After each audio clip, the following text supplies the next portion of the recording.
You are about to enter the world of urban legends, where fact is often stranger than fiction. Sometimes it's hard to tell the difference between truth and urban legend. You are now entering the world of urban legends, where you'll see 3 stories. 2 of them are myths, but one story is true. Can you tell which is which? First, an urban legend that's hard to swallow. Eating a small exotic fish as a joke ends up being no laughing matter. Copycat. The lives of a cat and its owner are inextricably linked in sickness and in health. And an unlucky cat stuck in a tree and in need of a rescue from, of all things, the rescuers. 3 stories, only one is true. Can you sleuth the truth? We'll tell you if you're right at the end of the show. First up, a fishy tale. April 24th, 2004. Folsom State Prison, Sacramento, California.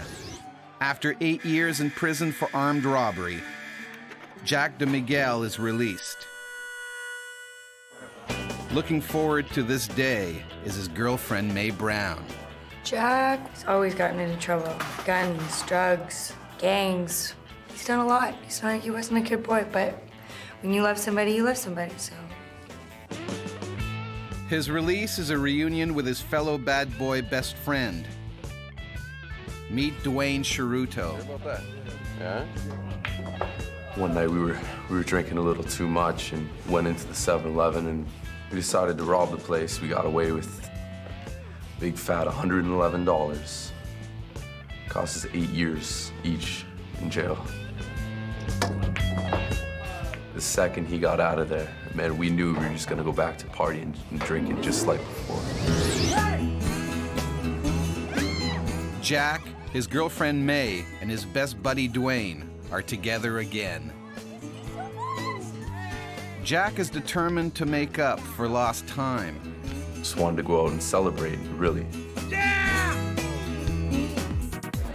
On his first night of freedom, Jack picks up right where he left off.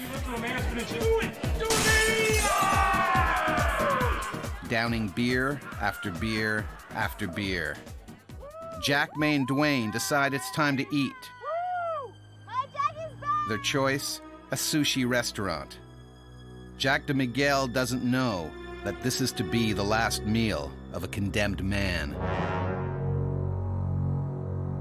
Well, yeah, can we get another? Can we get another round? Out of nowhere, Jackie starts mouthing off to this guy, our waiter. Bartender, upkeep, beer. Garçon.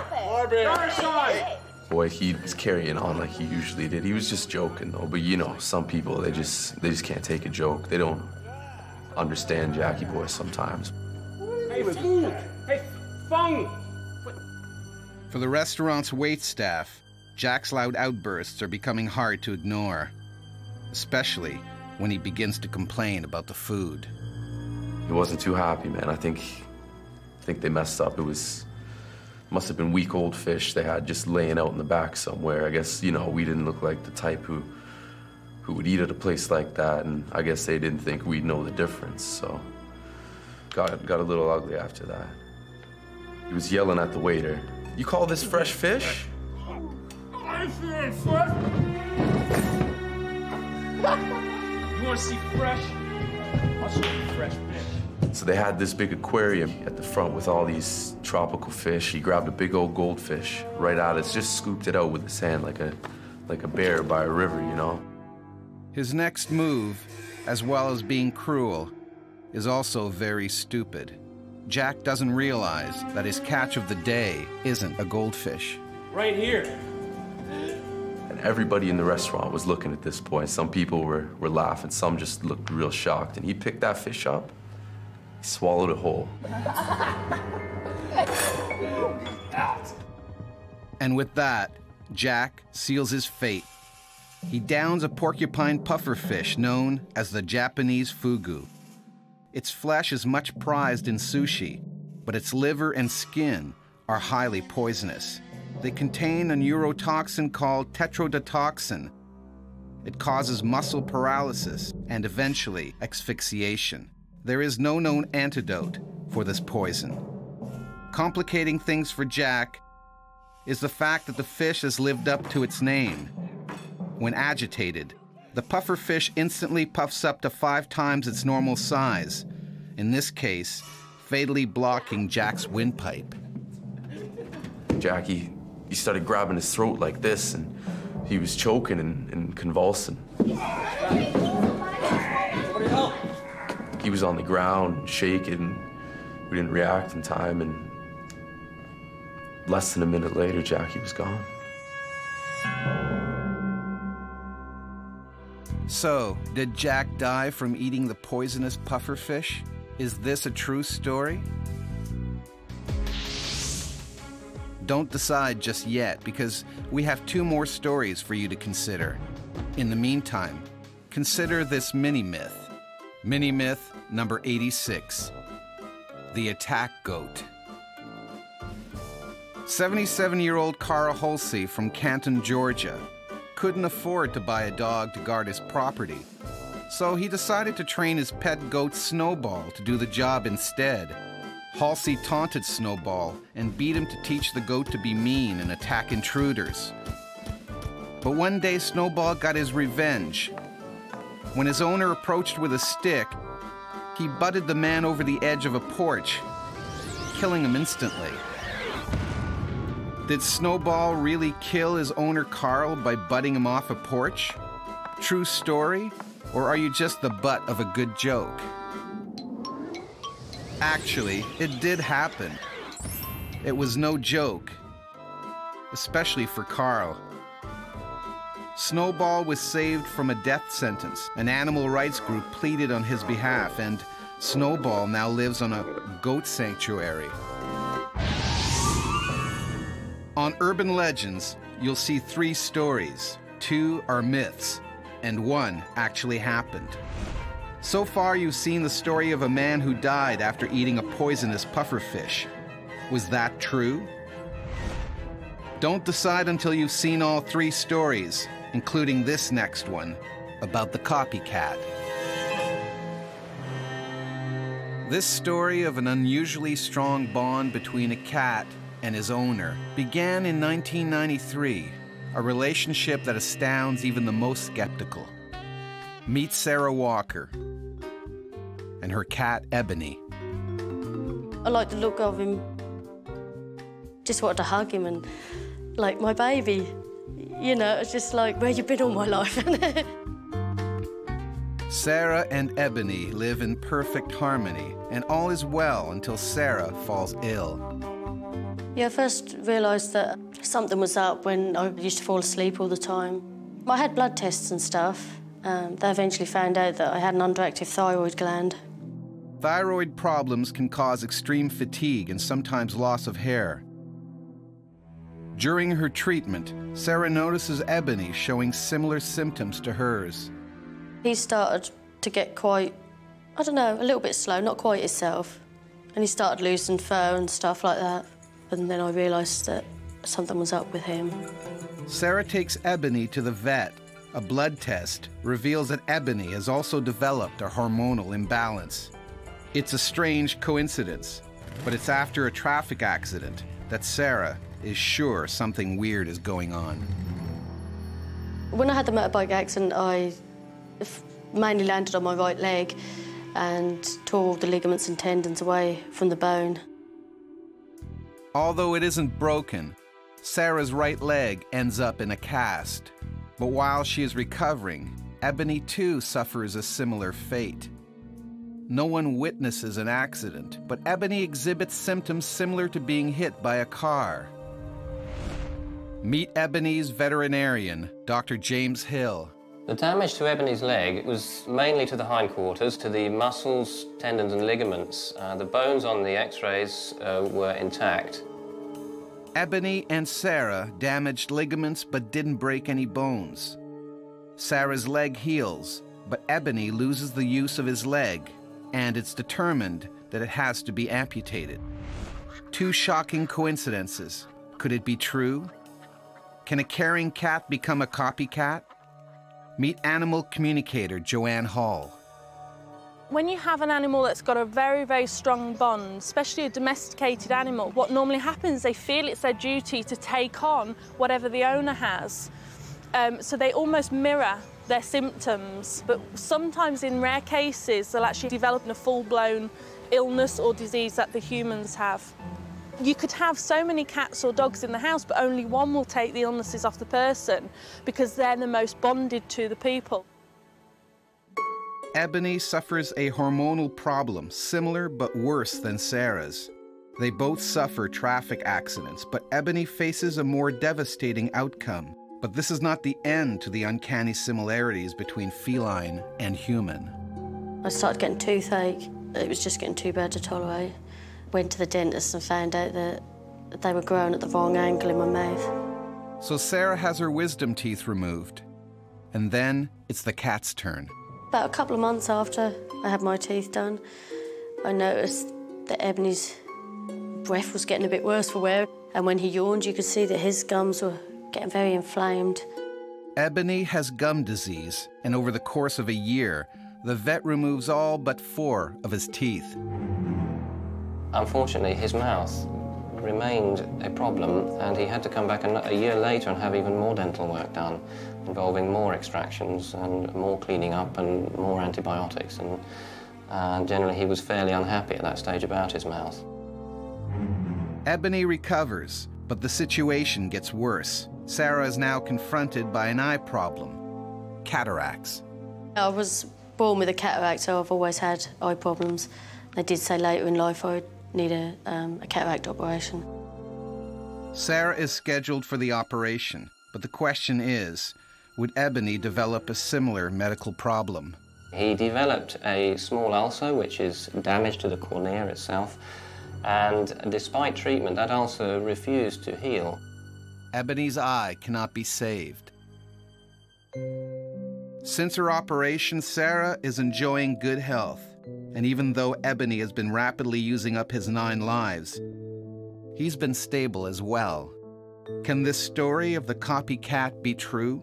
Can an animal and a human create an extraordinary bond this deep? True or false? Find out at the end of the show. Meanwhile, here's a mini-myth to consider. Mini-myth number 63, the Pooch paint puddle puzzle. A fresh coat of paint was being applied to the living room of a mansion in the Hamptons when a can of paint was accidentally knocked over onto an expensive antique Chinese rug. It was bad timing as the mistress of the house was about to inspect the work in progress. Fearing being fired from the job and being slapped with a lawsuit, the painter had to think fast. The owner's yappy little dog came into the room first.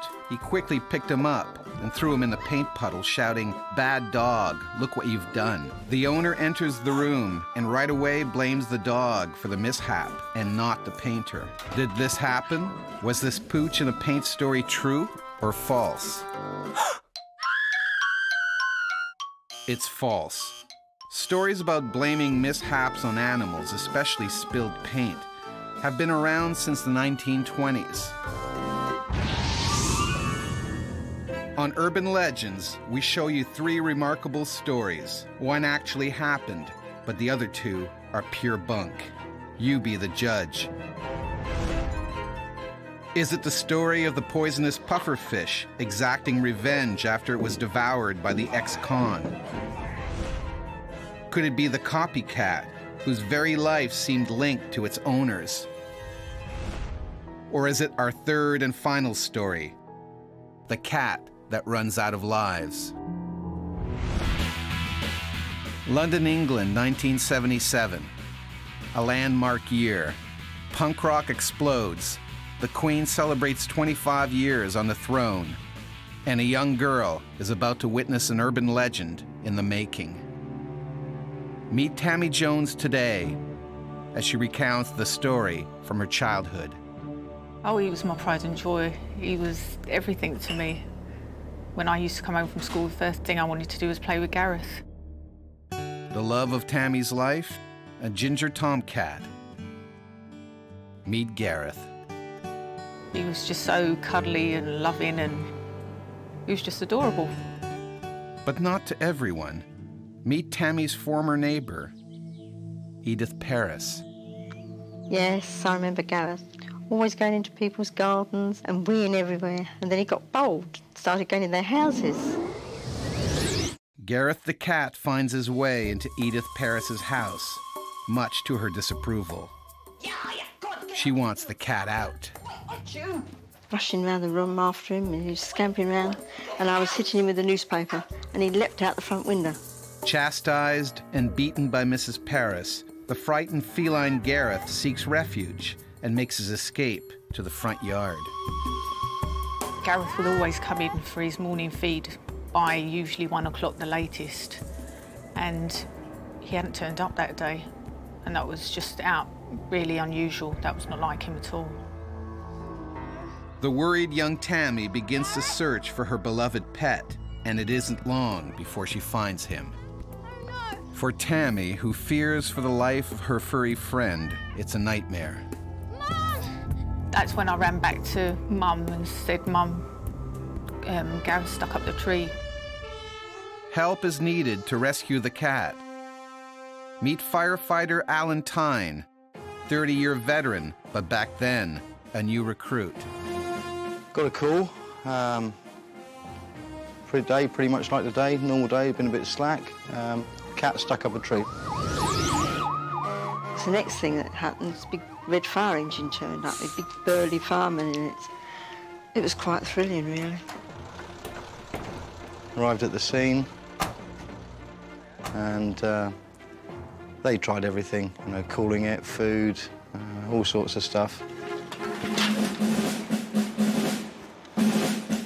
It all seems routine, all in a day's work, but Alan is in for a nasty shock. Got the ladder up to the bow, cat's on the end of the bow. I went straight up the ladder. This is going to be easy. And the cat was scratching him, really going for him. Cat, it should have been left up there, vicious. And he was covered in blood. Poor thing, he was in such a mess. It went from my face, it was in my hair. A lot of people standing around. I was going to get the mickey taken out of me anyway, being the youngest, so I kept going. Alan's pride is at stake. He can't fail. And after a 30-minute fight, the situation is under control. A heroic Alan wins the respect of his colleagues, and he safely returns Gareth to his young owner, who isn't exactly grateful. Give Gareth to me or hurt him. There you go.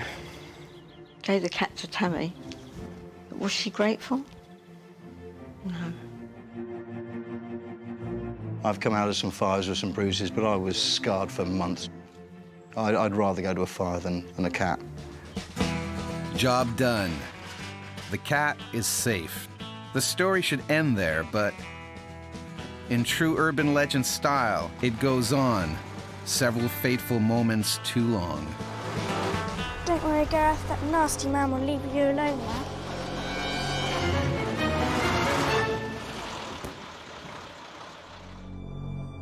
Felt a bit of a bump. The fire engine hit him. He ran right over the cat.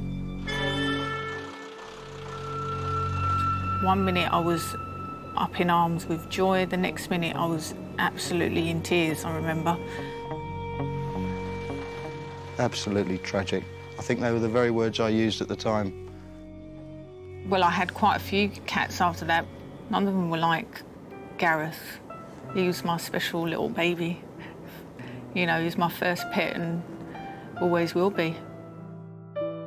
So, did you believe the tragic tale of cuddly loving Gareth the cat? Run over by the very people sent to rescue him? Did it happen? While you're thinking about that poor cat, think about the poor dog in this mini-myth. Mini-myth number 4. Fetch, boy, fetch.